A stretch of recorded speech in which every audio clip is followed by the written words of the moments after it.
বিপিএলে এখন পর্যন্ত ৮ ম্যাচের সবকটিতে জয় পেয়েছে রংপুর রাইডার্স। টানা ৮ জয়ে বিপিএলের একমাত্র দল হিসেবে সেরা ৪-এও জায়গা করে নিয়েছেন নুরুল হাসান সোহানরা। বিপরীতে ৯ ম্যাচের ৩টিতে জিতে টুর্নামেন্ট থেকে ছিটকে যাওয়ার দ্বারপ্রান্তে দুর্বার রাজশাহী। কাগজে কলমে পারফরমেন্সে অনেকটা পিছিয়ে থাকা সে রাজশাহীর কাছেই হেরে জয়রাত থামল রংপুরের। লক্ষ্য ১৭১ রান তারা শুরু থেকেই ধুঁকছে রংপুর রাইডার্স। তাসকিন আহমেদ ও এস এম মেহরবের বোলিংয়ে শুরুতে রংপুরের টপ অর্ডার ঘুরিয়ে দেয় রাজশাহী। ১৫ রানের মধ্যে ৩ উইকেট হারিয়ে বসে রংপুর রাইডার্স।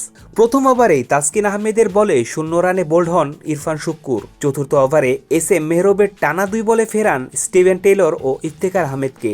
ইফতেখারও ফেরেন ০ রানে। মাঝে সাইফ হাসান ও শেষের দিকে সোহান মোহাম্মদ সাইফুদ্দিন জ্বলে উঠেছিলেন। নুরুল হাসান সোহান যতক্ষণ ব্যাটিংয়ে ছিলেন ততক্ষণ দলের জয়ের সলতেটা জ্বালিয়ে যাচ্ছিলেন, তবে জয় ছিনিয়ে নিতে দেননি রায়াল বার্ড।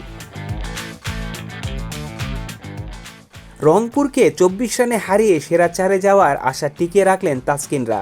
রাজশাহীর অধিনায়ক হিসেবে এটি তাসকিনের প্রথম জয়।